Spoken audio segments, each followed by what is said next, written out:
Hello Sushmita, ಹೇಗಿದ್ದೀರಾ? Super ಸಕ್ಕತ್ತಾಗಿದ್ದೀನಿ. ನೀವ್ ಹೇಗಿದ್ದೀರಾ? ನಾನ್ ಆರಾಮಾಗಿದ್ದೀನಿ. ಓಕೆ. ಭಾಗ್ಯಲಕ್ಷ್ಮಿ ಸೆಟ್‌ನಲ್ಲಿ ಮದುವೆ ಹೌದು. ಸಂಭ್ರಮ ಜೋರಾಗಿದೆ. ಎಷ್ಟು ಖುಷಿ ಇದೆ ನಿಮ್ಗೆ ಅಂತ. ಲೈಫ್ ಸಕ್ಕತ್ತಾಗಿ ನಡೀತಾ ಇದೆ. ಈ ಮದ್ವೆ ಸೀಸನ್ ಬಂದ್ರೆ ಅಂತೂ ಹೆಣ್ಮಕ್ಳಿಗೆ ಅದೇನ್ ಖುಷಿನೋ ಗೊತ್ತಿಲ್ಲ. ಅಪ್ಪಾ ಖುಷಿ ಯಾವಾಗ ಗೊತ್ತಾ? ಸೆಟ್ಟಿಗ್ ಬಂದಾಗ ಮಾತ್ರ. ಅದಕ್ ಮುಂಚೆ ಅವ್ರು ಹೇಳೋ ಕಲರ್ ಮ್ಯಾಚ್ ಮಾಡ್ಬೇಕು, ಜುವೆಲ್ಸ್ ತಗೋಬೇಕು, ಮ್ಯಾಚಿಂಗ್ ಚೆನ್ನಾಗ್ ಕಾಣ್ಬೇಕು. ಆಕ್ಚುಲಿ ನಮ್ ಮದ್ವೆಲಿ ಇರ್ಲಿ ಬಿಡು ಅಂತ ನಾವು ನೆಗ್ಲೆಕ್ಟ್ ಮಾಡ್ತೀವಿ. ಬೇರೆಯವ್ರ ಮದ್ವೆಗ್ ಹೋಗ್ಬೇಕಾದ್ರೆ ಮಾತ್ರ ಪರ್ಫೆಕ್ಟ್ ಆಗಿ ಇರ್ತೀವಿ. ಸೊ ಹುಡುಕಾಟಗಳು ನಡೀತಾನೆ ಇರುತ್ತೆ. ಶೂಟ್ ಬರೋವರ್ಗೂನು ಡಗಡಗ ಅಂತಿರುತ್ತೆ. ಎಲ್ಲಿ ಯಾವ್ದ್ ಸಿಗಲ್ವೋ, ಯಾವ್ದ್ ಬಿಡುತ್ತೋ, ಚೆನ್ನಾಗ್ ಕಾಣಿಸುತ್ತೋ ಇಲ್ವೋ ಆನ್ ಸ್ಕ್ರೀನ್ ಅಂತ. ಬಂದ್ಮೇಲೆ ಮಜಾ ಇರುತ್ತೆ. ಮದುವೆ ಸಂಭ್ರಮ ಒಂದ್ ಕಡೆ ಯಾತ್ರೆ, ಇನ್ನೊಂದ್ ಕಡೆ ನಿಮ್ಮ ರೀಲ್ಸ್‌ಗಳದ್ದೇ ಹವಾ. ನಮ್ಗೆ ಹೆಂಗೆ ಅಂದ್ರೆ ಈ ಯಾವ ಡ್ರೆಸ್ ಹಾಕೊಳ್ಳೋದಕ್ಕಿಂತ ಯಾವ ರೀಲ್ಸ್ ಮಾಡೋಣ ಅಂತ ಯೋಚನೆ ಮಾಡ್ತಿರ್ತೀವಿ. ಈ ಏನು ಆ, ಬಳೆ ಶಾಸ್ತ್ರ, ಬ್ಯಾಂಗಲ್ ಬಂಗಾರಿ ಮಾಡೋಣ ಅನ್ಸುತ್ತೆ ಇವಾಗ ಈ ಟ್ರೆಂಡ್ ಅಲ್ಲಿ ಇರೋದು. ಆಮೇಲೆ ಮೆಹಂದಿ ಶಾಸ್ತ್ರಕ್ಕೆ ಯಾವ್ದು ಹಿಂದಿ ಸಾಂಗ್ ಬೇಗ ಬರುತ್ತೆ. ಬಿಕಾಸ್ ಮೆಹಂದಿ ಶಾಸ್ತ್ರ ನಮ್ಮ ಇಂಡಿಯನ್ಸ್ ಅಲ್ಲಿ ಇರ್ಲಿಲ್ಲ, ನಾವು ಮಾಡ್ಕೊಂಡದಲ್ವಾ. ಯಾವ್ದು ಹಿಂದಿ ಸಾಂಗ್ ಸಡನ್ ಕ್ಲಾಶ್ ಆಗುತ್ತೆ.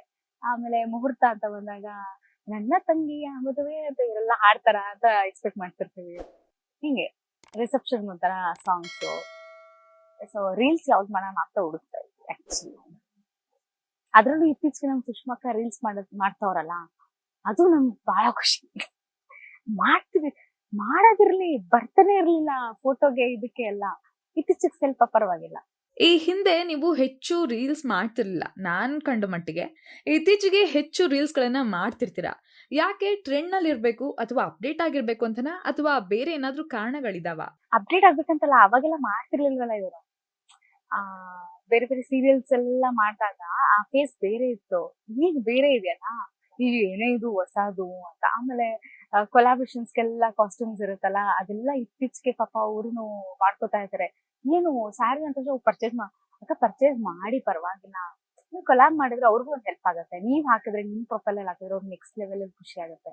ಕೊಡೋರು ಇದಾರೆ ಅಕ್ಕ ಮಾಡಿ ಅಂತ. ಅವಾಗ ಹೌದೇನೇಮ್ಮ, ಅದು ಹೆಂಗೆ ಮೆಸೇಜ್ ಮಾಡೋದು, ಹಂಗೇನೋ ಕೇಳಕ್ ಬೇಜಾರು ಅಂತ. ಕೇಳಕ್ ಬೇಜಾರಿಲ್ಲ, ನಾನ್ ಮನೆ ಬರೆಯೋದೇ ಬಿಟ್ಟು ಕೇಳ್ತಾ ಇದೀನಿ.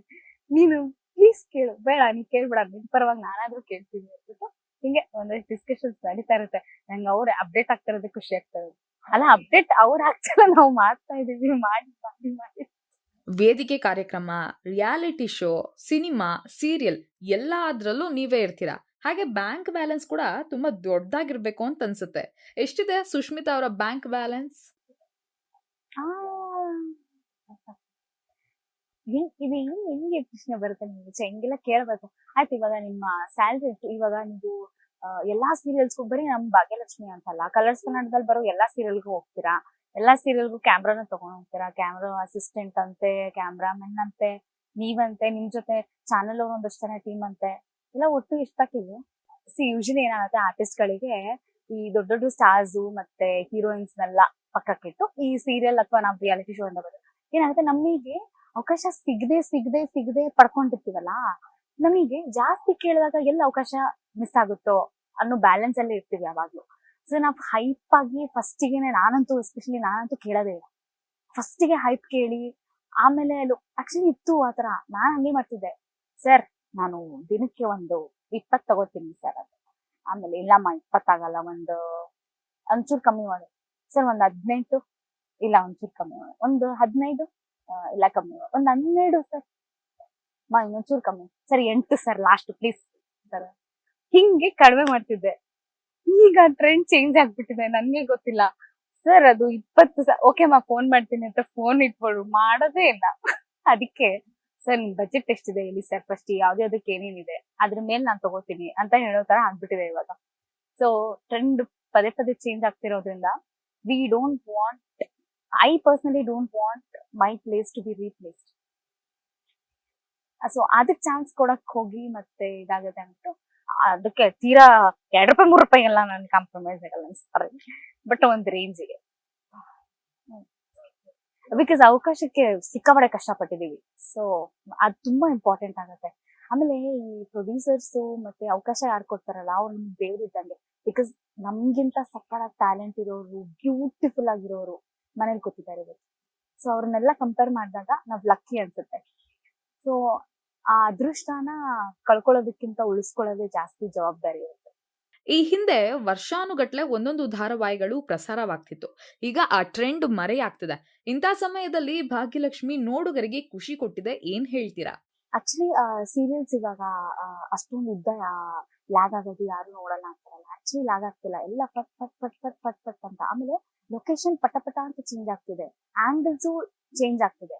ಸೊ ನಿಮ್ಗೆ ನೋಡ್ತಿದಂಗೆ ಒಂದು ಅಟ್ರಾಕ್ಷನ್ ಶುರು ಆಗುತ್ತೆ. ಆಮೇಲೆ ಮುಂಚೆ ಆ, ಯಾರು ಆಕ್ಟ್ ಮಾಡ್ತಿದ್ರಲ್ಲ ಅವ್ರದ್ದೆಲ್ಲ ಫೇಸಸ್ ಹೇಗಿತ್ತೋ ಗೊತ್ತಿಲ್ಲ, ಅಂದ್ರೆ ಒಂದೇ ಟೇಕಲ್ಲಿ ಇಷ್ಟು ಉದ್ದ ಮಾಡೋದು ಆ ಥರದ್ದೆಲ್ಲ ಇತ್ತು. ಅಲ್ಲೊಂದೇನೋ ಬ್ಯೂಟಿಫುಲ್ ಅನ್ಸ್ತಿತ್ತು. ಈಗ ಶಾರ್ಟ್ ಬೈ ಶಾರ್ಟ್ ಇನ್ನೂ ನೀಟಾಗಿ ಇನ್ನೂ ಅಪ್ಡೇಟ್ ಆಗಿದೆ. ಸೊ ನಂಗೆ ಅನ್ಸುತ್ತೆ ಇದು ಅಟ್ರಾಕ್ಟಿವ್ ಆಗಿರುತ್ತೆ. ಆಮೇಲೆ ಇನ್ನೊಂದು ಬ್ಯಾಡ್ ಪಾಯಿಂಟ್ ಏನೋ ಐ ಡೋಂಟ್ ನೋ, ಬಟ್ ಏನಂದ್ರೆ ಈಗ ನಮ್ಮ ಕಲರ್ಸ್ ಅಲ್ಲಿ ಯಾವ್ದಾದ್ರು ಒಂದು ರಿಯಾಲಿಟಿ ಶೋನೋ ಅಥವಾ ಯಾವ್ದೋ ಒಂದು ಚಾನಲ್ ಅಲ್ಲಿ ರಿಯಾಲಿಟಿ ಶೋ ಅಂತ ಬಂದಾಗ ಆಡಿಷನ್ಸ್ ಅಂತ ಕೊಡ್ತಾರೆ ಗೊತ್ತಾ, ಅವರೇ ಅದನ್ನ ಬ್ಯಾಕ್ ಡ್ರಾಪ್ ಮಾಡ್ತಾರೆ. ವೈ? ಬಿಕಾಸ್ ನೀವು ಆಡಿಷನ್ ಬಂದಿರ್ತೀರಾ, ನಿಮ್ಮನ್ನ ಸೆಲೆಕ್ಟ್ ಮಾಡಿರಲ್ಲ, whether it is serial R the reality show, what ever it is.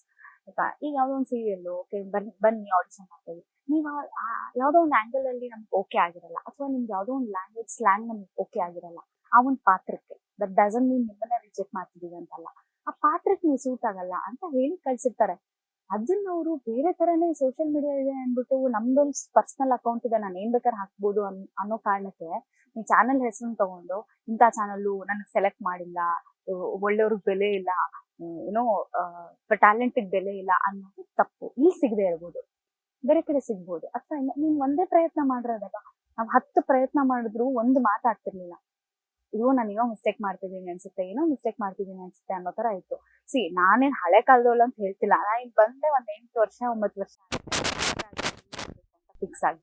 ಈ 8-9 ವರ್ಷ ಡಿಫ್ರೆನ್ಸ್ ಅಲ್ಲಿ ಯಪ್ಪ ಆತರ ಅಂದ್ರೆ ನನಗೆ ಒಂದ್ ಚಾನಲ್ ನ ಆತರ ಹೇಳ್ಬೇಕು ಅಂದ್ರೆ ಭಯ ಆಗುತ್ತೆ. ನಾನ್ ಯಾಕೆ ನನ್ ತಪ್ಪೇನಿದೆ ಅಂತ ನೋಡೋದ್ ಬಿಟ್ಬಿಟ್ಟು ನಾನೇನಕ್ಕೆ ಅವ್ರ ಮೇಲೆ ಹೇಳ್ತಾ ಇದೀನಿ ಅನ್ನೋದು ಭಯಾನೇ ಇಲ್ಲಪ್ಪ. ಇವಾಗ ಏನ್ ಅವ್ರ ಮೇಲೆ ಅವ್ರಿಗೆ ಗೊತ್ತಾಗಲ್ವಾ, ಲೈಕ್ ನೆಕ್ಸ್ಟ್ ನನ್ನನ್ನು ತಗೋತಾರೋ ಅಲ್ವೋ, ನಾನು ಆ ಚಾನಲ್ ಹೆಸರು ಹೇಳಿದೀನಿ, ಏನೂ ಇಲ್ಲ, ಸುಮ್ಮನೆ ಅವ್ರ ಪಾಡಿಗೆ ಅವ್ರು ಮಾಡ್ಬಿಡ್ತಾರೆ. ನಂಗೆ ಅದೊಂದು ಸಖತ್ ಬೇಜಾರಿದೆ ಯಾವಾಗ್ಲೂ. ನಿಮ್ ಅಪ್ಪ ಅಮ್ಮ ಬೈದ್ರೆ ಹಂಗೆ ವಾಪಸ್ ಏನಕ್ ಬೈದೆ ಅಂತ ಅನ್ಬಿಡ್ತೀರಾ? ಇದು ಅಪ್ಪ ಅಮ್ಮ ಇದ್ದಂಗೆ ತಾನೆ. ನೀವು ಇಂಡಸ್ಟ್ರಿಗೆ ತುಂಬಾ ಪ್ರೀತಿಯಿಂದ ಇಲ್ಲೇ ಇರ್ಬೇಕು ಅಂತ ಫಿಕ್ಸ್ ಆಗಿ ಮೆಂಟಲಿ ಫಿಕ್ಸ್ ಆಗಿ ಬರ್ತೀರಾ ಅಂದ್ರೆ ಪ್ಲೀಸ್ ಬನ್ನಿ, ಇಲ್ಲ ಅಂತಂದ್ರೆ ದಯವಿಟ್ಟು ಬೇರೆ ಏನಾದ್ರು ಮಾಡ್ಕೊಳ್ಳಿ. ಅಂದ್ರೆ ನಿಮ್ ಪ್ರೊಫೆಷನ್ ಯಾವ್ದು ಇಷ್ಟ ಆಗುತ್ತೋ ಅದನ್ನ ಮಾಡಿ. ಇಲ್ಲಿಗೆ ಬಂದ್ಮೇಲೆ ಏನಾಗುತ್ತೆ, ಇದ್ರ ಸೀಕ್ರೆಟ್ಸ್ ನ ಬಿಟ್ಕೊಡ್ಬೇಕು. I really don't like that. ಸುಮ್ನೆ ವಿಡಿಯೋ ಮಾಡ್ತೀರಾ, ಅದನ್ನ ಮುಂಚೆನೆ ಹಾಕ್ಬಿಟ್ಟಿರ್ತೀರಾ. ಆಮೇಲೆ ನಮ್ ಕಲರ್ಸ್ ಅಲ್ಲಿ ಐ ರಿಯಲಿ ಸಖತ್ ಥ್ಯಾಂಕ್ಸ್ ಹೇಳ್ತೀನಿ ಅವ್ರಿಗೆ. ವೈ? ಬಿಕಾಸ್ ಒಂದೇ ರೀಸನ್, ನಮ್ಮ ರಿಯಾಲಿಟಿ ಶೋಗಳಲ್ಲಿ ಫಸ್ಟ್ ಅವ್ರು ಹೇಳ್ಕೊಟ್ಟಿದ್ದೇನು ಗೊತ್ತಾ, ಯಾರನ್ನು ಹರ್ಟ್ ಮಾಡಬಾರ್ದು. ನಮಗೆ ಒಂದು ಪರ್ಸನಾಲಿಟಿ ಡೆವಲಪ್ಮೆಂಟ್ ಅಂತಾರೆ ಗೊತ್ತಾ, ಈ ಸ್ಕೂಲಲ್ಲೆಲ್ಲ ಹೇಳ್ಕೊಡ್ತಾರೆ ಗೊತ್ತಾ, ಅದನ್ನ ನಮ್ ಕಲರ್ಸ್ ಅಲ್ಲಿ ನಮಗೆ ಟೀಚ್ ಮಾಡಿದ್ದಾರೆ. ಏನಂದ್ರೆ ಸರ್ ನಾವೇ ಎಷ್ಟೋ ಸತಿ ಕೇಳಿದ್ವಿ, ನಿಮ್ಗೆ ಏನಾದ್ರು ಪ್ರಶ್ನೆ ಇದ್ರೆ ಕೇಳಿ, ನಿಮ್ ರಿಯಾಲಿಟಿ ಶೋಗ್ ಬಂದಿದ್ದೀರಾ, ಏನ್ ಕ್ವಶನ್ ಸರ್? ಈಗ ಕುಂಟನ್ ತರ ಮಾಡಿದ್ರೆ ನನ್ಗೆ ಏನೋ ಒಂದು ಆಕ್ಸೆಂಟ್ ಬರುತ್ತೆ ಸರ್, ನಾನು ಹಿಂಗ್ ವಕ್ರವಾಗಿ ಮಾಡ್ತೀನಿ, ಅವಾಗ ನಗು ಬರುತ್ತೆ. ನೋ, ನನಗ್ ನಗು ಬರುತ್ತೆ ಬಿಕಾಸ್ ನಾನು ಕುಂಟ ಅಲ್ಲ, ಬಟ್ ಯಾರೋ ಒಬ್ಬ ಅದೇ ತರ ನೋಡ್ತಿರ್ತಾರ, ಅವ್ನ್ಗೆ ಎಷ್ಟು ಹರ್ಟ್ ಆಗಿದೆ. ಇದನ್ನೇ ಫಸ್ಟ್ ಹೇಳ್ಕೊಟ್ಟಿರೋದು. ಆಮೇಲೆ ಸರ್ ನಾನು ಫಂಬಲ್ ಮಾಡಿ ಮಾತಾಡ್ತೀನಿ, ನಿಜವಾಗ್ಲೂ ಲೈಫಲ್ಲಿ ಫಂಬಲ್ ಮಾಡುವಂತ ಜನ ಎಷ್ಟೋ ಜನ ಇದ್ದಾರೆ, ಅವ್ರಿಗೆ ಹರ್ಟ್ ಮಾಡಬೇಡಿ. ಅದನ್ನೆಲ್ಲ ಹೊರತುಪಡಿಸಿ ಕಾಮಿಡಿ ಮಾಡೋದಾದ್ರೆ you are the real talent. ಇಲ್ಲ ಅಂದ್ರೆ ಇಲ್ಲಿ ಜಾಗ ಇದೆ, ಪ್ಲೀಸ್ ಗೋ, ಅಷ್ಟೇ. ಅವ್ರು ಹಂಗೆ ಹೇಳ್ಕೊಟ್ಟೋದು. ಆಮೇಲೆ ನಮ್ ಸ್ಕ್ರಿಪ್ಟ್ ರೈಟರ್ಸ್ಗೆ ತುಂಬಾ ಥ್ಯಾಂಕ್ಸ್ ಹೇಳ್ಬೇಕು, ಅವರು ಅಷ್ಟೇ ಹಂಗೆ ಮಾಡ್ತಿದ್ರು, ಇನ್ಕ್ಲೂಡಿಂಗ್ ಸೀರಿಯಲ್ಸ್. ನಾನು ಬರೀ ರಿಯಾಲಿಟಿ ಶೋ ಹೇಳ್ತಿಲ್ಲ, ರಿಯಾಲಿಟಿ ಶೋನಲ್ಲಿ ನಮ್ ಕ್ಲಾಸಸ್ ಆಗಿತ್ತು ಅಂತ ಹೇಳಿದೆ ಅಷ್ಟೇ.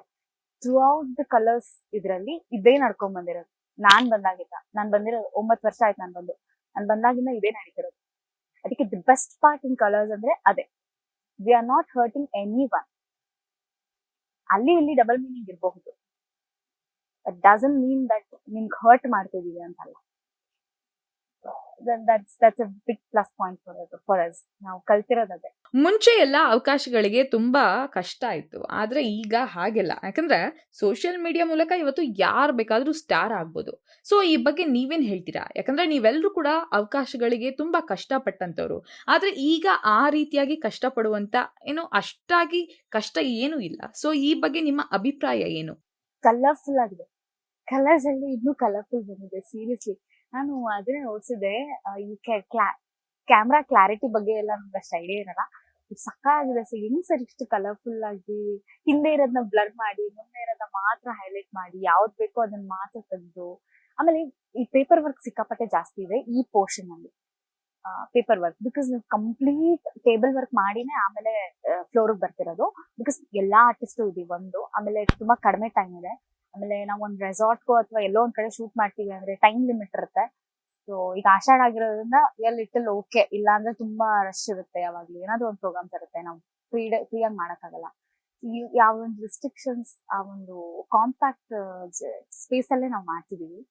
ಬಟ್ ಪರ್ಫೆಕ್ಟ್ ಆಗಿ ಮಾಡ್ತಿದೀವಿ ಅನ್ನೋದೇ ಖುಷಿ. ಇದು ಎಷ್ಟು ಕಷ್ಟಪಟ್ಟು ಮಾಡ್ತಿದೀವೋ ಅಷ್ಟೇ ಇಷ್ಟ ಆಗುತ್ತೆ ಅವ್ರಿಗೆ ಅನ್ನೋ ಕಾನ್ಫಿಡೆನ್ಸ್ ಅಂತೂ ಇದೆ. ಈ ಟ್ರ್ಯಾಕ್ ಬಂದ್ಮೇಲೆ ಒಂದು ಹೊಸ ಅಧ್ಯಾಯ ಶುರು ಆಗಿದೆ. ನಿಜ, ಟ್ವಿಸ್ಟ್ ಅಂಡ್ ಟರ್ನ್ಸ್ ತುಂಬಾ ಚೆನ್ನಾಗಿದೆ. Very nice. ನಮ್ ಹೋಟೆಲ್ಗೆ ಒಂದ್ ಸ್ವಲ್ಪ ನಾನ್ ಬ್ರೇಕ್ ಕೊಡ್ತಿದ್ದೀನಿ. ನಾನೇ ಅಸಿಸ್ಟೆಂಟ್, ಅದ್ರಲ್ಲಿ ನನ್ನ ಅಸಿಸ್ಟೆಂಟ್ ಒಂದಷ್ಟು ಜನ ಇದ್ದಾರೆ, ಅವರಿಗೆಲ್ಲ ಹೇಳ್ಬಿಟ್ಟು ಬಂದಿದ್ದೀನಿ. ಇಲ್ಲ ನೋಡ್ಕೊಳ್ಳಿ ಸ್ವಲ್ಪ, ನಾನು ಒಂದ್ ಸ್ವಲ್ಪ ಇಲ್ಲಿ ಒಂದ್ ಕಾಸ್ಟ್ಯೂಮ್ ಚೇಂಜ್ ಮಾಡ್ಕೊಂಡು ಹಿಂಗೂ ಇದ್ದಾಳೆ ಅಂತ ತೋರ್ಸ್ಬಿಟ್ಟು ವಾಪಸ್ ಬರ್ತೀನಿ ಅಂತ ಹೇಳಿದೀನಿ. ಬ್ಲಾಕ್ ಅಂಡ್ ವೈಟ್ ಹಾಕೊಂಡ್ ಅದೇ ಅಭ್ಯಾಸ ಆಗಿತ್ತಲ್ಲ, ಸಮಥಿಂಗ್. ಭಾಗ್ಯಲಕ್ಷ್ಮಿ ಧಾರಾವಾಹಿಗೆ ಸಪರೇಟ್ ಫ್ಯಾನ್ ಬೇಸ್ ಇರೋದಂತೂ ನಿಜ. ಇದರಲ್ಲಿ ನೀವು ಕೂಡ ಒಂದು ಪಾರ್ಟ್ ಆಗಿದ್ದೀರಾ. ಈಗ ಮದುವೆ ಸಂಭ್ರಮ ಬೇರೆ ಒಂದ್ ಕಡೆ ಆದ್ರೆ ಹಲವು ಟ್ವಿಸ್ಟ್ಗಳಿವೆ, ಆ ಬಗ್ಗೆ ಏನ್ ಹೇಳ್ತೀರಾ? ಡೆಫಿನೆಟ್ಲಿ ಫ್ಯಾಮಿಲಿ, ಬಿಕಾಸ್ ಅಲ್ಲಿರೋರೆಲ್ಲ ನಂಗೆ ಈ ಸೀರಿಯಲ್ ಬರಕಿನ ಮುಂಚೆಯಿಂದಾನೇ ಫ್ರೆಂಡ್ಸ್. ನಂಗೆ ಯಾವ ಸೀರಿಯಲ್ ಹೋದ್ರು ಹೊಸದಾಗಿ ಪರಿಚಯ ಆಗಿ ಈ ಬಾಂಡಿಂಗ್ ಶುರು ಆಗಿದೆ ಅಂತ ಏನಿಲ್ಲ, ಆಲ್ರೆಡಿ ಆ ಬಾಂಡಿಂಗ್ ಇರುತ್ತೆ. ಬಟ್ ಏನಂದ್ರೆ ನಾವ್ ಯಾವಾಗ್ಲೂ ಫೋನಲ್ಲಿ ಅದ್ರಲ್ಲಿ ಇದ್ರಲ್ಲಿ ಮಾತಾಡದೇ ಇದ್ರು, ಆಕ್ಚುಲಿ ನಾವ್ ಇಷ್ಟು ಜನ ಒಟ್ಟಿಗೆ ಕೂತಿದ್ರೆ ಫೋನ್ ಮುಟ್ಬೇಕಂತ ಅನ್ಸಲ್ಲ. ಬಿಕಾಸ್ ದೊಡ್ಡವ್ರು ಇದಾರೆ, ಪದ್ದಮ್ಮ ಇದಾರೆ, ಮುಖ್ಯಮಂತ್ರಿ ಚಂದ್ರು ಸರ್ ಇದಾರೆ, ಆಮೇಲೆ ನಮ್ ಸುಷ್ಮಕ್ಕ ಇದಾರೆ, ಆಮೇಲೆ ಸುನೇತ್ರಮ್ಮ ಇದಾರೆ, ಸುನೇತ್ರ ಪಂಡಿತ್ ಅವರು. ಈ ಪ್ರತಿಯೊಬ್ರು ಇರೋದ್ರಿಂದ ನಮಗೆ ಅವ್ರ ಮುಂದೆ ಒಂದು ಫೋನ್ ಯೂಸ್ ಮಾಡಕ್ಕೆ ಒಂದಿದು. ಮತ್ತೆ ಅವ್ರು ಹೇಳೋ ಅಂತ ವಿಚಾರಗಳಿದೆಯಲ್ಲ, ನನ್ ಮದ್ವೆಲು ಏನ್ ಮಾಡ್ಬಿಟ್ಟಿದ್ರು ಗೊತ್ತಾ, ನಮ್ಮಮ್ಮ ಎಷ್ಟು ಚಿನ್ನ ಮಾಡ್ಸಾಕಿದ್ರು ಗೊತ್ತೇನೆ ಅನ್ಬಿಟ್ಟು ಅವರು ಹಳೇ ಚಿನ್ನದ್ ಇದಿರುತ್ತಲ್ಲ ಪದ್ದಮ್ಮ, ಅದನ್ನೆಲ್ಲ ಫೋಟೋ ತೋರಿಸ್ತಾ ಇದ್ರು. ನಂಗೆ ಇದೆಲ್ಲ ಇವಾಗ ಹೆಂಗ್ ಇಟ್ಕೊಂಡಿದಾರ ಅನ್ನೋ ತರ. ಅಂದ್ರೆ ಏನೋ ಒಂದ್ ವಿಚಾರನ ಶೇರ್ ಮಾಡ್ತಿರ್ತೀವಿ ನಾವ್ ಯಾವಾಗ್ಲೂ. ಅಂದ್ರೆ ಊಟಕ್ಕೆ ಕೂತಾಗ್ಲೂ ಅಷ್ಟೇ ಫೋನ್ ಎಲ್ಲ ನೋಡಲ್ಲ, ಒಟ್ಟಿಗೆ ಕುತ್ಕೊಂಡು ಒಂದು ನೀನ್ ರೂಮಲ್ಲಿ ಕುತ್ಕೊಂಡ್ ತಿಂತ, ಇಲ್ಲ ಡೈನಿಂಗ್ ಹಾಲ್ಗೆ ಹೋಗ್ತೀಯ, ಡಿಸೈಡ್. ಹೋದ್ರೆ ಎಲ್ಲರೂ ಒಟ್ಟಿಗೆ ಅಲ್ಲಿ ಹೋಗ್ಬೇಕು, ಇಲ್ಲಾಂದ್ರೆ ಎಲ್ಲ ಒಟ್ಟಿಗೆ ಇಲ್ಲೇ ಕುತ್ಕೋಬೇಕು. ಅಂದ್ರೆ ಸಪ್ರೇಟ್ ಆ ತರದ್ ಏನೂ ಇಲ್ಲ. ಕಲರ್ಸ್ ಕನ್ನಡ ವಾಹಿನಿಯಲ್ಲಿ ಹಲವು ರಿಯಾಲಿಟಿ ಶೋಗಳಲ್ಲಿ ನೀವು ಸ್ಪರ್ಧಿಸಿದ್ರಿ. ಇದೀಗ ಧಾರಾವಾಹಿಯಲ್ಲೂ ಕೂಡ ನಟಿಸ್ತಿದ್ದೀರಾ. ಬಿಗ್ ಬಾಸ್ಗೆ ಏನಾದ್ರೂ ಹೋಗ್ತೀರಾ? ಹೇಗೆ? ಜಗಪ್ಪ ಕೂಡ ನಿಮ್ ಜೊತೆ ಬರ್ತಿದಾರಂತೆ, ಹೌದಾ? ಇಬ್ರು ಹೋಗ್ಬಿಟ್ಟು ಅಲ್ಲೇ ಇರೋಣ ಅಂತ ಡಿಸೈಡ್ ಮಾಡಿದ್ವಿ. ಅಷ್ಟ್ ದೊಡ್ಡ ಮನೆ ನಮ್ಗಂತೂ ಕಟ್ಸಕ್ ಆಗಲ್ಲ, ಹೆಂಗಿದ್ರು ಕಟ್ಸಿರ್ತಾರೆ. Free water bill, electricity bill, free bed, free food, go with payment. ಇಬ್ರು ಹೋಗಿ ಸೆಟ್ಲ್ ಆಗೋಣ ಅಂತ ಹೇಳಿ. ನಿಮ್ಗೆ ಬಿಗ್ ಬಾಸ್ ಇಂದ ಅವಕಾಶ ಬಂದಿದ್ಯಾ? ಬರ್ತೀರಾ? ಜೊತೆ ಇನ್ಫ್ಲೂಯೆನ್ಸ್ ಮಾಡ್ತೀನಿ. ಕರ್ದಿಲ್ವಾ? ಮತ್ತೆ ನಮ್ಮನ್ನು ಕರ್ದಿಲ್ಲ. ಇಲ್ಲ, ಜಗಪ್ಪ ಅವ್ರಿಗೆ ಲಾಸ್ಟ್ ಇಯರ್ ವರ್ಗುನು ತುಂಬಾ ಪ್ರೆಷರ್ ಇತ್ತು, ಬನ್ನಿ ಬನ್ನಿ ಬನ್ನಿ ಅಂತ. ಆಮೇಲೆ ನಾನು ಒಂದಷ್ಟು ಜನ ಪೇಜ್ಗಳಲ್ಲಿ ಪ್ರತಿ ವರ್ಷ ಹೋಗ್ತಿರ್ತೀನಿ. ನನ್ಗೆ ಅವ್ರು ಪೇಜಲ್ಲಿ ಹಾಕ್ದಂಗೆಲ್ಲ ಖುಷಿ, ನನ್ ಇವರೇ ಕಳಿಸ್ತವ್ರೆ, ಅವರೇ ಕರ್ದಿಲ್ವಲ್ಲಪ್ಪ ಅಂತ. ಅಂದ್ರೆ ಅಪ್ರೋಚ್ ಬಂದಿದೆ, ಯೋಚನೆ ಮಾಡಿಲ್ಲ ಅಷ್ಟೇ. ಅದು ಏನಾಗ್ಬಿಡುತ್ತೆ ಗೊತ್ತಾ, ನಾವ್ ಅದೇ ಅನ್ಕೋತೀವಿ, ನಮ್ಮ ಗಿಚ್ಚಿಗಿಲಿ ಅಥವಾ ಮಜಾ ಬರ್ತಾ ನಡಿಬೇಕಾದ್ರಿಂದನೂ ನಾವ್ ಇದನ್ನೇ ಯೋಚನೆ ಮಾಡ್ತೀವಿ. ಈ ಸೀಸನ್ ಮುಗ್ಗೋ ಹೊತ್ತಿಗೆ ಒಂದ್ 2 ಸಿನಿಮಾ 3 ಸಿನಿಮಾ ಸಣ್ಣ ರೋಲ್ ಆದ್ರೂ ಪರವಾಗಿಲ್ಲ ಕಣೋ, ಒಂದ್ 5 ರಿಂದ 6 ಡೇಸ್ ಬಂದ್ಬಿಟ್ರೆ ನೆಕ್ಸ್ಟ್ ಸೀಸನ್ ಶುರು ಮಾಡ್ತಾರಲ್ಲ, ಅಷ್ಟೊತ್ತಿಗೆ ನಾವು ಇದನ್ನೆಲ್ಲ ಮುಗಿಸ್ಬಿಟ್ಟು ಒಂದ್ ಪ್ರೆಸ್ ಮೀಟು ಆ ತರದ್ದೆಲ್ಲ ಬ್ಯುಸಿ ಆಗ್ಬೋದಲ್ವ ನಾವು. ಹಿಂಗೆ ಬರೀ ಬಿಲ್ಡಪ್ ಮಾತಾಡೋದಷ್ಟೇ, ಆ ಟೈಮ್ ಕರೆಕ್ಟ್ ಆಗಿರಲ್ಲ. ನೆಕ್ಸ್ಟ್ ಸೀಸನ್ ಶುರು ಆಗಿ ಪ್ರೋಮೋ ಬರುತ್ತೆ ಅನ್ಕೊಳ್ಳಿ, ಏನ್ ಫೋನು, ಅದು ಸಿನಿಮಾ ಇದೆ ಆಮೇಲೆ ಸೀರಿಯಲ್ ಇದೆ ಅನ್ಕೊಂಡು ಬಂದ್ರೆ ಎಲ್ಲ ಒಟ್ಟಿಗೆ ಬರುತ್ತೆ, ಬರ್ದೇ ಇದ್ರೆ ಏನು ಬರಲ್ಲ ಅಂತಾರಲ್ಲ, ಸೇಮ್ ಸಿಚುಯೇಷನ್. ಬಿಗ್ ಬಾಸ್ ನಿಂದ ಅವಕಾಶ ಬಂದ್ರೆ ನೀವು ಹೋಗ್ತೀರಾ? ತಯಾರಿದ್ದೀರಾ? ಬಂದ್ರೆ ಅಲ್ಲ ಬಂದಿದೆ, ಬಟ್ ಅದೇ ಯೋಚನೆ ಮಾಡಿಲ್ಲ ಅಂದಿದ್ದು ಈಗ ಸದ್ಯಕ್ಕೆ. ಅದಂಗಿನೇ ಲೈಕ್ ಏನಾದ್ರು ಕಾಲ್ ಬಂದಾಗ ಮತ್ತೆ ಆ ಟೈಮ್ ಕರೆಕ್ಟ್ ಆಗಿ 2-3 ಕಮಿಟ್ ಆಗ್ಬಿಡೋದು. ಹೋಗೋದ್ ಈಸಿ, ಆಮೇಲೆ ಹೋಗಕ್ ಮುಂಚೆ ನಾವು ಆ ಕಮಿಟ್ಮೆಂಟ್ಸ್ ಕೊಟ್ಟಿರ್ತೀವಲ್ಲ, ಪಾಪ ಅವರೆಲ್ಲ ಎಲ್ಲಿ ಹೋಗ್ಬೇಕು. ಅದಕ್ಕೆ ಅದೆಲ್ಲ ಏನು ಇಲ್ದೇ ಇರೋವಾಗ ಅಥವಾ ಒಪ್ಕೊಳ್ದೆ ಇದ್ದಾಗ ಅವಾಗ ಹೋದ್ರೆ ಚೆನ್ನಾಗಿ. ಜಗಪ್ಪ ಅವ್ರನ್ನ ಇಲ್ಲೇ ಬಿಟ್ಟು ಹೋಗ್ತೀರಾ ಅಂತೆ, ಹೌದಾ? ಇಲ್ಲಪ್ಪ, ಹೋದ್ರೆ ಒಟ್ಟಿಗೆನೆ ಹೋಗೋದು, ಕಂಡೀಷನ್ ಮೇಲೆ. ಸರ್ ಎಲಿಮಿನೇಟ್ ಆದ್ರೆ ಇಬ್ರು ಒಟ್ಟಿಗೆ ಎಲಿಮಿನೇಟ್ ಮಾಡ್ಬೇಕು. ನಾನೊಬ್ಳೆ ಯಾಕೆ ಸಾಯ್ಲಿ, ಅವನು ನನ್ನ ಜೊತೆ ಸಾಯ್ಲಿ.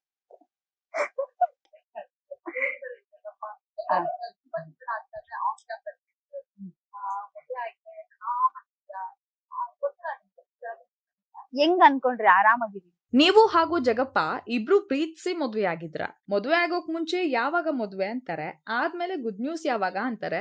ನೀವ್ ಯಾವಾಗ ಗುಡ್ ನ್ಯೂಸ್ ಕೊಡೋದು? ಮಕ್ಳು ಯಾವಾಗ? ಮಕ್ಳಾದ್ಮೇಲೆ ಅವಕ್ಕೆ ಇದು ಸ್ಕೂಲ್ ಯಾವಾಗ? ಯಾವ ಕಾಲೇಜ್ ಅಂತ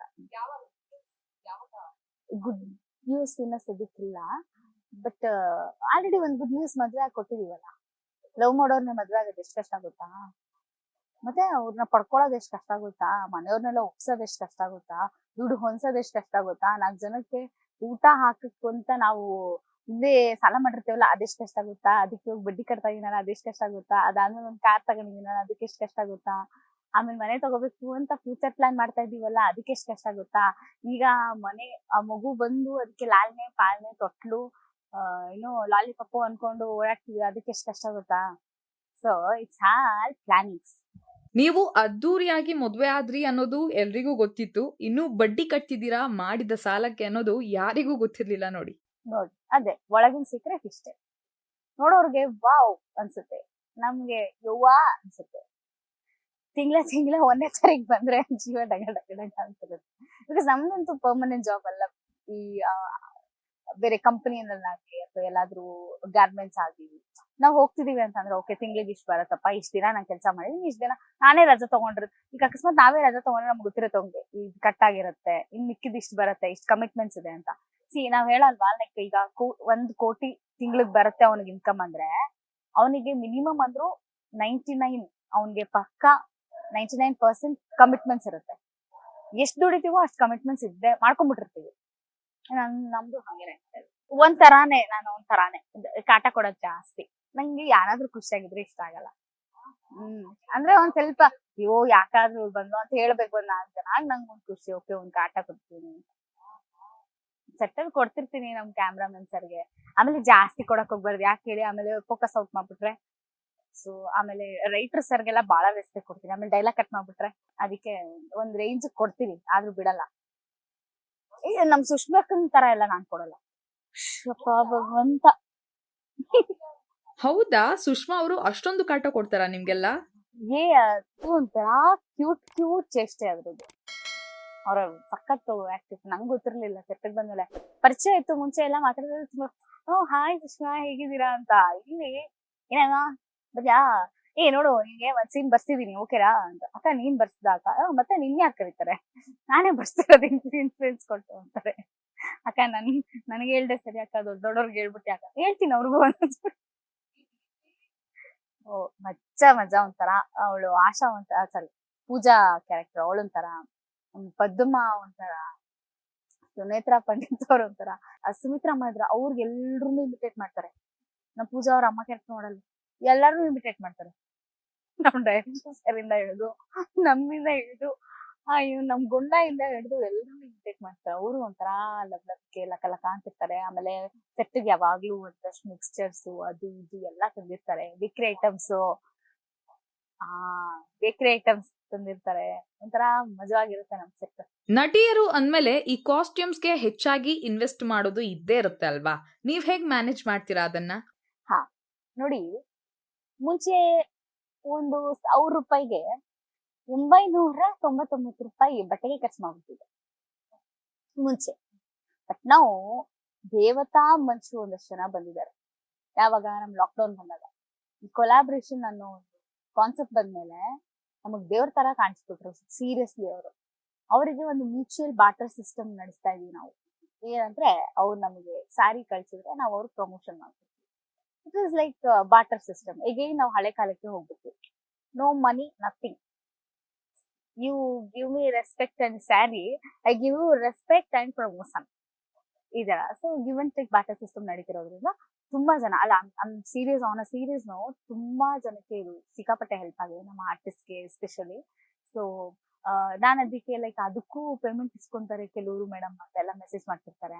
ನಾನ್ ಅಂತೀನಿ ಅಕಸ್ಮಾತ್ ಅವ್ರು ಮಾಡಿರೋ ವಿಡಿಯೋಗೆ ಒಂದು ಕಾಲ್ ನಿಮಗ್ ಬಂದಿಲ್ಲ, ಒಂದು ಎಂಕ್ವೈರೀಸೇ ಬಂದಿಲ್ಲ, ಒಂದು ವಾಕಿನ್ನೇ ಆಗಿಲ್ಲ ಅಂದ್ರೆ ಬೆಸ್ಟ್ ಅಲ್ವಾ ನಿಮ್ಗೆ ದುಡ್ಡು ಕೊಟ್ಟು ಅಂತ. ಈಗ IPL ಇದ್ದಾಗ ನಾವೇನೋ ಪೋಸ್ಟ್ ಮಾಡ್ತೀವಿ ಅಂತ ಇಟ್ಕೊಳ್ಳಿ ಫಾರ್ ಎಕ್ಸಾಂಪಲ್, ಅವ್ರಿಗೆ ಒಂದು ಕಾಲ್ಸ್ ಬರಲ್ಲ, ವಾಕಿಂಗ್ ಆಗಲ್ಲ. ಅವಾಗ ಒಂದೇನೋ ವಾಟರ್ ಸಿಸ್ಟಮ್ ಆದ್ರೆ ಏನು ಅನ್ಸಲ್ಲ, ಗಿಲ್ಟ್ ಫೀಲ್ ಆಗಲ್ಲ. ಈ ಮನಿ ಮ್ಯಾಟರ್ ಅಂತ ಬಂದಾಗ ಡೆಫಿನೆಟ್ಲಿ ಒಂದ್ ಫೀಲ್ ಆಗುತ್ತೆ, ಅಯ್ಯೋ ಅವರಿಂದ ಏನು ನಂಗೆ ಉಪಯೋಗನೇ ಆಗ್ಲಿಲ್ಲ ಅಂತ ಅವ್ರು ಬೈಕೊಳ್ಳೋದು ಬೇಡ, ಆಮೇಲೆ ನನ್ನ ಹೆಸರು ಪದೇ ಪದೇ ಅವರು ನೆನ್ಸ್ಕೊಳ್ಳೋದು ಬೇಡ. ಅದಕ್ಕೆ barter system is the best system. ಸುಷ್ಮಕ್ಕ also do that, I also do that. Best one. Almost ನಮ್ಮ ಇವಳು ಅಷ್ಟೇ. ನಮ್ ಪದ್ದಮ್ಮ ಒಳ್ಳೊಳ್ಳೆ ಜುವೆಲ್ಸ್ ಎಲ್ಲ ಇಟ್ಟಿದ್ದಾರೆ. ನಮ್ ಪೂಜನ್ಗೆ ಕೊಡ್ತಿರ್ತಾರೆ, ನನ್ಗೂ ಕೊಡ್ತಿರ್ತಾರೆ, ಯಾವ್ದ್ ಬೇಕೋ ತಗೊಳ್ಳೆ ಅಂತ. ಸೀರಿಯಸ್ಲಿ ಈ ಹೆಣ್ಮಕ್ಳು, ನಾನಂತೂ ನೋಡಿ ಈ ಕುಚ್ಚಿದೆಯಲ್ಲ, ಈ ಕುಚ್ಚನ ಕಿತ್ಕೊಡಲ್ಲ ನಾನು. ಅಂತದ್ರಲ್ಲಿ ಆ ಪದಮ್ಮ ಬಾಕ್ಸ್ ಕೊಟ್ಬಿಟ್ಟಿದ್ರು ಇವತ್ತು. ಬಾಕ್ಸ್ ಕೊಟ್ಬಿಟ್ಟು, ನೋಡಮ್ಮ ಇದು ನಮ್ಗೆ ಅವಾಗಿಂದನೂ ಕಲೆಕ್ಟ್ ಮಾಡ್ತಾ ಇದೀನಿ, ಇದು ಫಸ್ಟ್ ಬಾಕ್ಸ್ ಅಷ್ಟೇ, ಸೆಕೆಂಡ್ ಬಾಕ್ಸ್ ಮನೇಲಿದೆ. ಹಾ ಹೌದಾ, ಇಷ್ಟೊಂದ್ ಐತೆ ಅಂತ ನಾನು. ಆಮೇಲೆ ನಿಂಗೆ ಯಾವ್ದು ನೋ ಸ್ಟ್ರಿಂಗ್ ಬೇಕೋ ಪ್ರೆಸ್ಸರೇ ಆಯ್ತಾ, ಅದು ನೋಡ್ಕೋ ಅಂತ ಅಂದ್ರು. ನಂಗೆ ಎಲ್ಲಾನು ಚೆನ್ನಾಗಿದೆ, ಯಾವ್ದು ಎತ್ಕೊಳ್ಳೋದು ಗೊತ್ತಾಗ್ತಿಲ್ಲ. ಆಮೇಲೆ ಒಂದೆರಡು ಎತ್ಕೋ ಪ್ಲೀಸ್ ಎತ್ಕೋ ಅಂತ ಅವರೇ ಬಲವಂತ ಮಾಡಿ ಒಂದೆರಡು ಎತ್ಕೊಂಡೆ ಹೆಂಗೋ. ಆಮೇಲೆ ನಾನು ಈ ತರ ಎಲ್ಲ ಯಾವಾಗ ಬುದ್ಧಿ ಕಲಿತೀವೋ ಏನೋ. ಒಂದ್ ಕುಚ್ಚು ಕೊಡಲ್ಲ ನಾನು, ಅಂತಂದ್ರೆ ಕೊಡಕ್ ಇಷ್ಟ ಪಡಲ್ಲ ಹೆಣ್ಮಕ್ಳು. ಅಂತದ್ರಲ್ಲಿ ಬಾಕ್ಸೇ ಕೊಟ್ಟಿದ್ರು ಅಂತ. ಧಾರಾಳ ಮನ್ಸೆಲ್ಲ ಇದ್ದಾಗ ಕಷ್ಟನೇ ಆಗಲ್ಲ, ಉಳಿತಾಯ ಮಾಡ್ಬೋದು, ಜೊತೆಗೆ ಒಂದು EMI ಕಟ್ಬೋದು, ನಮ್ ಜೀವನಾನು ನಡೆಸ್ಬೋದು. ನಿಜವಾಗ್ಲೂ ತುಂಬಾ ಉಳಿತಾಯ ಆಗುತ್ತೆ. ಎಸ್, ಅದಕ್ಕೆ ಅವ್ರಿಗೆ ಸ್ಪೆಷಲ್ ಥ್ಯಾಂಕ್ಸ್ ಹೇಳಿದ್ದು. ಔಟ್ಫಿಟ್ಸ್ ನ ಯಾರ್ಯಾರು ಕೊಲಾಬ್ರೇಷನ್ ಕೊಡ್ತಿದ್ದೀರಾ, ನನ್ಗೆ ಅಂತಲ್ಲ, ನಮ್ಮ ಆರ್ಟಿಸ್ಟ್ ಗಳಿಗೆ ಎಲ್ರಿಗೂ. ನಾವು ತುಂಬಾ ಕಷ್ಟದಲ್ಲಿ ಇದ್ವಿ ಆವಾಗ. ಸೊ ಲಾಕ್ಡೌನ್ ಇಂದ ನೀವು ಔಟ್ಫಿಟ್ಸ್ ನ ಕೊಡ್ತಿದ್ದೀರಾ, ಜುವೆಲ್ಸ್ ನ ಕೊಡ್ತಿದ್ದೀರಾ, ಅಂಡ್ ಸ್ಯಾರಿ ಬ್ಲೌಸಸ್ ನ ವಿತ್ ವರ್ಕ್ ಹೊಲ್ಕೊಡ್ತಿದ್ದೀರಾ, ಅಂಡ್ ಮ್ಯಾನ್ ಮೇಡ್ ಒಂದಿರುತ್ತೆ ಹೊಲಿಯೋದು, ಆಮೇಲೆ ಮೆಷಿನ್ ಒಂದಿರುತ್ತೆ. ಅವ್ರು ಮ್ಯಾನ್ ಮೇಡೇ ಮಾಡ್ಕೊಡ್ತಾರೆ. ಬೀಟ್ಸ್ ಎಲ್ಲ ಎಷ್ಟು ಚೆನ್ನಾಗಿ ಕೂತಿರುತ್ತೆ, ಇಷ್ಟು ಚಂದ ಕಸ್ಟಮೈಸ್ ಮಾಡ್ಕೊಡ್ತೀರಾ. ಸೊ ಅದೆಲ್ಲ ನೋಡಿದಾಗ ಖುಷಿ ಆಗುತ್ತೆ. ನಿಮ್ಗೆ ಅನಂತ ಧನ್ಯವಾದಗಳು. ಪಾಪ ಈ ಗಂಡ್ ಮಕ್ಳಿಗೆ ಜಾಸ್ತಿ ಶಾಪ್ಸ್ ಆಗಿಲ್ಲ, ಅದೊಂದು ತಿಳಿಸಾರು. ಬೇಗ ಯಾರಾದ್ರೂ ಒಂದು ಒಳ್ಳೆ ಶಾಪ್ ಓಪನ್ ಮಾಡಿ, ಈ ಗಂಡ್ ಮಕ್ಳೆಲ್ಲ ಒದಾಡ್ತಿರ್ತಾರೆ. ಯಾಕೆ ಕಾಸ್ಟ್ಯೂಮ್ಸ್ಗೆ ಖರ್ಚಾಗ್ತಿರೋ ಜಗಪ್ಪ ಅವರ ದುಡ್ಡನ್ನ ಉಳಿತಾಯ ಮಾಡೋಣ ಅಂತನಾ? ಅಲ್ಲ, ನನ್ ದುಡ್ಡೆಲ್ಲ ಸೇವ್ ಆಗ್ಬಿಟ್ಟು ಅವ್ನ್ ಖರ್ಚಾಗ್ತಿದೆ, ಅವಂದು ಸೇವ್ ಆದ್ರೆ ಒಂದ್ ಏನಾದ್ರು ತಗೊಂತೀವಿ ಅಂತ. ಫೈನಲ್ ಆಗಿ ಭಾಗ್ಯಲಕ್ಷ್ಮಿ ಧಾರಾವಾಹಿಯ ವೀಕ್ಷಕರಿಗೆ ಸುಷ್ಮಿತಾ ಜಗಪ್ಪ ಏನ್ ಹೇಳ್ತೀರಾ? ಮದ್ವೆ ಸೀಸನ್ ಬಂದ್ಮೇಲೆ ಹೊಸ ಅಧ್ಯಾಯ ಶುರು ಆಗತ್ತೆ, ಅದ್ರಲ್ಲಿ ಡೌಟೇ ಇಲ್ಲ. ಒಳ್ಳೊಳ್ಳೆ ಟ್ವಿಸ್ಟ್ ಗಳಿದೆ ಅದ್ರಲ್ಲಿ. ನಾನು ಒಂದು ಟ್ವಿಸ್ಟ್ ಬೇರೆ ಕೊಟ್ಟಿದ್ದೀನಿ ಇವಾಗ, ಅದ್ ನಂಗೆ ಈ ಡೈಲಾಗ್ ಗಳನ್ನ ಗೊತ್ತಾಗಿದೆ, ಅದು ನನ್ನಿಂದ ಹಿಂಗೆಲ್ಲ ಆಗುತ್ತ ಅಂತ. ಸೊ ಅದೇನು ಅಂತ ನೋಡ್ಬೇಕು ಅಂದ್ರೆ, ಎಲ್ರು ಕೂಡ ಕಾಯ್ತಿರ್ತೀರಾ ಯಾವಾಗ್ಲೂ. ಸೀರಿಯಲ್ ನಾರ್ಮಲ್ ಆಗಿ ಒಂದು ಮನೇನೋ ಅಥವಾ ಯಾವ್ದೋ ಒಂದು ಪಾರ್ಕೋ ಈ ತರ ಶೂಟ್ಸ್ ಹೋದಾಗ ಬೇರೆ ತರ ಒಂದು ಕಲರ್ ಶೇಡ್ ಇರುತ್ತೆ ಆಯ್ತಾ. ಈಗ ಮದ್ವೆ ಸೀಸನ್ ಅಂತ ಬಂದಾಗ ಕಲರ್ ಶೇಡೇ ಚೇಂಜ್ ಆಗುತ್ತೆ, ಆ ಒಂದು ಹೊಸತನ. ಆಮೇಲೆ ಈಗ ನೆಕ್ಸ್ಟ್ ಆಷಾಢ ಮುಗಿದ್ಮೇಲೆ ಬಹಳಷ್ಟು ಜನ ಹೆಣ್ಮಕ್ಳು ನೀವುಗಳು ಕೂಡ ಮದ್ವೆಗೆ ತಯಾರಿ ಆಗ್ತಿರ್ತೀರಾ. ಸೊ ಈ ಸೀರಿಯಲ್ ಅಲ್ಲಿ ತುಂಬಾ ಡೆಡಿಕೇಶನ್ ಇಟ್ಟು ನಮ್ಮೆಲ್ಲಾ ಹೆಣ್ಮಕ್ಳು, ಇನ್ಕ್ಲೂಡಿಂಗ್ ಸುಷ್ಮಕ್ಕ, ಪೂಜಾ ಆಗಿರ್ಬೋದು, ಪದಮ ಆಗಿರ್ಬೋದು, ಪ್ರತಿಯೊಬ್ರು, ಸುನೇತ್ರಮ್ಮ, ಆಮೇಲೆ ಸುಮಿತ್ರಮ್ಮ, ಆಮೇಲೆ ನಮ್ಮ ಗುಂಡ, ಎಲ್ಲರೂ ತುಂಬಾ ಡೆಡಿಕೇಶನ್ ಇಟ್ಟು ಕಾಸ್ಟ್ಯೂಮ್ಸ್ ನ ಹಿಂಗೆ ಇರ್ಬೇಕು, ಬಳೆ ಶಾಸ್ತ್ರಕ್ಕೆ ಹೀಗೆ ಇರ್ಬೇಕು, ಆಮೇಲೆ ಮೆಹಂದಿ ಹೀಗೆ ಲುಕ್ ಇರ್ಬೇಕು, ಸಂಗೀತಕ್ಕೆ ಹೀಗೆ ರೆಡಿ ಆಗ್ಬೇಕು, ಮುಹೂರ್ತಕ್ಕೆ ರಿಸೆಪ್ಷನ್ ಹೀಗೆ ರೆಡಿ ಆಗ್ಬೇಕು ಅಂತ ಎಲ್ಲ ಮಾಡ್ಕೊಂಡಿದ್ದಾರೆ. ಸೊ ಆಷಾಢ ಮುಗಿದ್ಮೇಲೆ ಬಹಳಷ್ಟು ಜನ ಯೋಚನೆ ಮಾಡ್ತಿರ್ತೀರಾ ಯಾವ ಡ್ರೆಸ್ ಹಾಕೊಳ್ಳೋದು ಅಂತ. ನಮ್ ಸೀರಿಯಲ್ ನೋಡಿದ್ರೆ ಒಳ್ಳೊಳ್ಳೆ ಐಡಿಯಾ ಸಿಗುತ್ತೆ. ಒಬ್ಬೊಬ್ರು ಒಂದೊಂದು ಅವತಾರದಲ್ಲಿ ಇರ್ತೀವಿ. You will be really love it. ಅವತಾರ ಅಂದ್ರೆ ಅದನ್ನ ಬೇರೆ ರೀತಿ ತಿಳ್ಕೊಳ್ಳೋದಲ್ಲ, ಒಂಥರ ಹೊಸ ಅವತಾರನೇ ನೀವು ನೋಡ್ಬೇಕು. ನಮ್ಮ ಎಕ್ಸ್ಪ್ಲೋರ್ ಮಾಡುವಂತಹ ಅವತಾರದಲ್ಲಿ ನಾವಿರ್ತೀವಿ. ಸೊ ನನ್ ಬಿಟ್ಟಾಕಿ, ನಂದು ಬಹಳ simple, because I am friend. Okay, ಬ್ರೈಡ್ಸ್ಗೆಲ್ಲ ಸಖತ್ ಹೆಲ್ಪ್ ಆಗತ್ತೆ ಅಂತ ಹೇಳ್ಬೋದು ನಮ್ ಸೀರಿಯಲ್ ಇಂದ. So please do watch it, don't miss it. Most welcome, thank you, ಶುಕ್ರಿಯಾ.